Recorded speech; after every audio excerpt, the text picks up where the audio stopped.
This is Rough Island, a small tidal island resting quietly along the shores of Strangford Lough, home to grey seals, swarms of mosquitoes, and me, a guy with no survival experience, about to spend the night alone on this island with no way of getting off. Rough Island is connected to the mainland by a causeway, but when the tide rises, the causeway is submerged and access to and from the island is cut off. So from now on, it's just me, my gear, and the elements. The issue that we're going to have is finding somewhere to set up camp, because a lot of the island is very overgrown like this, or it's this solid path like this. There's not really somewhere where you could set up a tent. I'm hoping as we get round to the front of the island, looking out over the coast, there's maybe a good spot, but this could be a rough one. Oh yeah, we have found it. We have found the ultimate spot. Check that out. As if by magic, there is the best spot for a tent that you could imagine. There's a couple of holes in the ground that I'm going to try and avoid, but this is going to be great. It's open, it's raised up from the water, and it's not in the bush.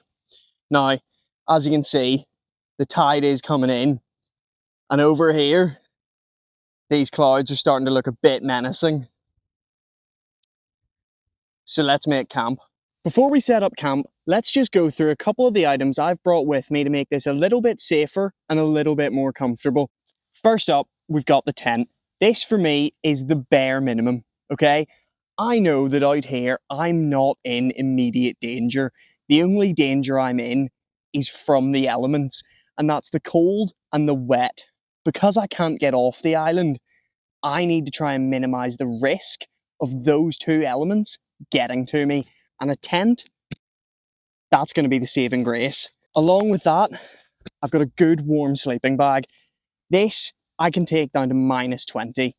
It's not going to get to -20 tonight, so I think this sleeping bag is going to keep me pretty warm. I've also got a nice warm coat, just in case whenever I'm sitting around here in the evening, it does get cold. And this hoodie, not going to do much for me. The other thing that helps to keep you warm is food. Now, this is National Trust property, which means you can't light a fire. Completely illegal. And although no one can technically get to me, I don't want to give anyone the chance to try, okay? I don't want to draw attention to myself by lighting a big smoke signal to say, hey, this guy's breaking the law. That's not what we're about here. Moving on to a bit of comfort, and I have brought a camping chair. It's not a necessity, but for me, it's just going to make it a whole lot more comfortable and a whole lot more fun.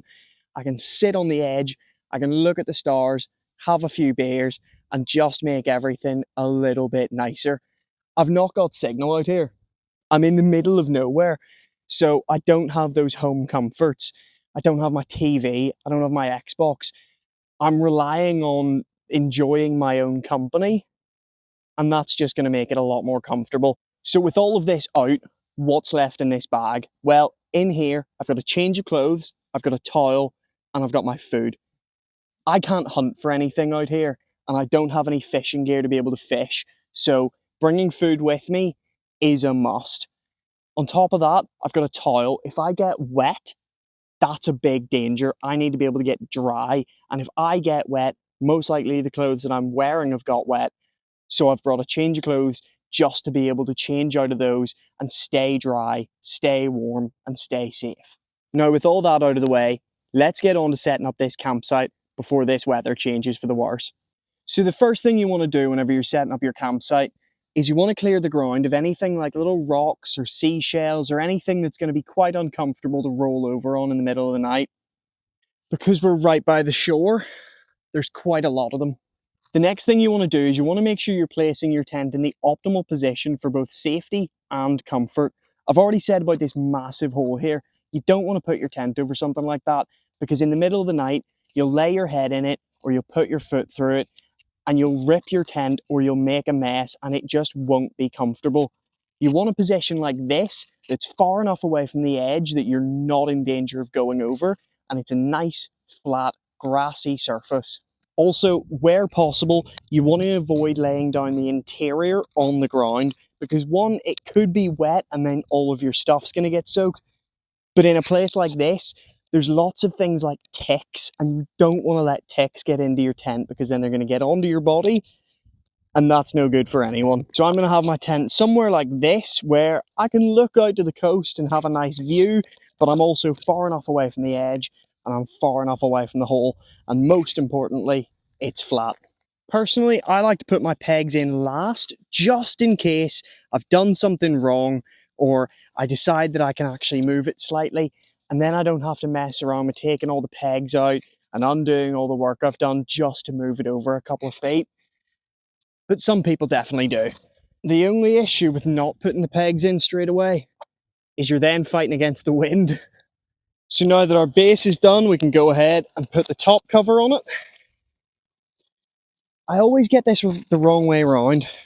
You see, if you don't have the space in your bag for a full tent, you can get away with just taking this top part, and you can use it to make yourself a great little bush shelter. Drop a comment underneath this video if you want to see me try an overnight where I just take something like the tarp, or even take absolutely nothing and do some proper bushcraft. Now, you want to make sure everything is nice and tight. That way, if it does start to rain, like I'm assuming it's going to tonight, the water will just hit it and just roll off instead of pulling in the middle, which can really hinder the structural integrity of the tent. This is one of those times where doing the pegs first would have been smart, but I wasn't anticipating that the wind was going to get this bad. One thing you definitely don't need to take with you whenever you're camping is a mallet. They come with most tents, but you don't need them because nature gives you its own mallet. And there we have it. One tent for the evening that's going to keep me warm, keep me dry, and keep me out of this wind. It does feel incredibly strange having an entire island to myself. I don't think I've ever had this much space and this much privacy in my whole life. I can fully just leave all my stuff behind and go for a dander. So, let's see if there's anything cool to find. I've found an overgrown path. Now, normally I wouldn't follow it, but what else is there to do? Thankfully, I'm not in shorts today because that would be horrendous. This is all just nettles and thorns. How disappointing is it going to be whenever I get to the top of this and there's nothing here? Yeah, there's nothing here. So not too long ago, when my parents were growing up, there did actually used to be a house here. Someone did live here. But now all that remains is the shell of the outer wall and some overgrown ruins. I hope you can see this because behind me is where the causeway once was. So it is official. There is no getting off this island until tomorrow. Wish me luck. I'm a guy that can enjoy his own company. If you give me a deck of cards, I'll be entertained for hours. I once spent a 14-hour flight just playing solitaire the whole time, so that's what I did here. But after a while, the isolation and the lack of entertainment had me feeling like that one scene in Apex. So that could mean only one thing. It's dinner time, and you might be wondering, what are you going to make on a deserted island? Well, we've got some noodles. We've got some vegetables, we've got some beef, we've got some curry sauce, and of course, we've got a beer, because we've got no rum. Why is the rum always gone? Now, unfortunately, just as I'm starting to do this, the weather's coming in, so it's getting windy, and it looks like it's about to rain, so I'm gonna get cooking. A little bit of oil, and then we're gonna get in there with our beef. Just going to break this up a bit because I don't want it just like minced strands. I do want some chunks in there. Just because you're roughing it doesn't mean you can't eat well. In fact, when you're roughing it is when you should be eating well, because that food is going to be used as fuel to keep you warm, which in turn is going to keep you comfortable and it's going to keep you safe. I've moved around to the other side of the tent because that wind was getting really intense and it was just stopping everything from cooking. Okay, now that our beef is sizzling away, we're going to get in there with our veggies. I've got some cabbage and some onions in here. Just dump that all in and just saute that. Times like this when a lid would come in handy, but unfortunately I've got nothing I could even turn into a lid. Once that's all been cooking for a little bit, we're going to go in with some seasoning. I've got some salt, pepper, garlic, and cayenne pepper, just to give us a wee bit of flavour. Does smell good. And then you really just want to let this cook until the onions and cabbage are soft. Once that's all nice and soft, we're going to go in with our fresh egg noodles and just mix them in. It would be this point at home that you would add in some soy sauce and some more seasoning, but we don't have that out here. Once that's all cooked through, we're going to go in with some curry sauce that I made earlier. That's the thing about trips like this. Whenever you know that you're not going to be anywhere near a food source, it's all about preparation. So I knew I was coming out here. I knew that I wasn't going to be able to get food from anywhere. So I had to think ahead, prep ahead, and now I'm going to have a delightful dinner. I'm just going to add a splash of water to help loosen everything up. That's the other thing you've got to remember whenever you're coming out here. Water. And you've got to bring enough water where you can comfortably survive for the length of time that you're out here.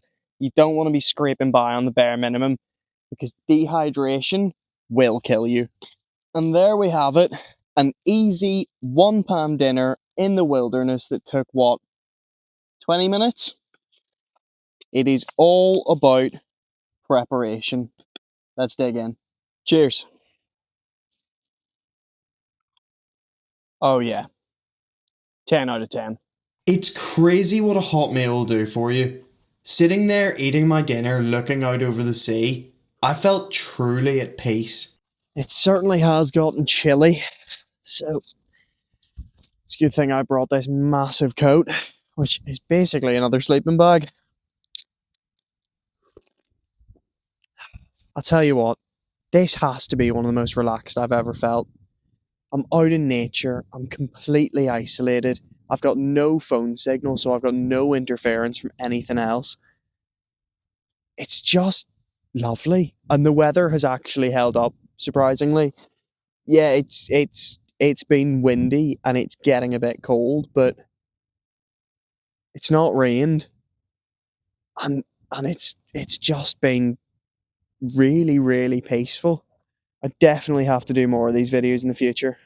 If you're enjoying this video and you like this type of content, would you be able to do me one favor? Could you like this video and press subscribe with the notifications turned on? It really helps more than you know, and that way I get the feedback that you're enjoying this type of content. Maybe we'll even turn it into a bit of a series. Maybe next time we'll go out into the wilderness and we'll do some proper bushcraft. Let's get back to it.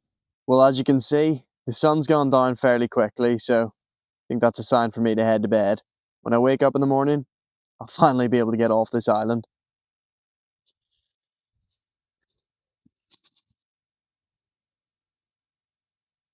It's certainly not the most comfortable I've ever been. I think next time I'm definitely going to invest in a roll mat, because this ground is really hard and quite sore. But the weather's held up. I'm warm, I'm dry, and that's all you really need. So let's try to get some sleep. Okay, I know I'm the only person on this island, right? I've walked it enough times today. But every single noise sounds like there's just like someone walking past the tent. I know it's my imagination playing tricks on me, but it is really scary. I don't know if it's because like I can't see out and I can't see really anything, but it is so strange. This could be quite a bad night's sleep. Good morning. That genuinely may be one of the worst nights I've ever had. This is what I had to put up with all night. Not only that, but I am so uncomfortable that I'm actually sore. I feel like I'm bruised all over. Note to self, a roll mat is definitely needed next time. I really can't wait to get off this island now, so let's go and see if we can. Okay, it's a fairly miserable morning. The ground is soaked, the wind is up, it's freezing. I'm looking forward to getting out of here now, so let's get this tent down. Turns out taking a tent down in the wind is just as hard as putting it up. If there's ever a hard way to do something, rest assured, I will find it. Because double knotting your tent, not smart.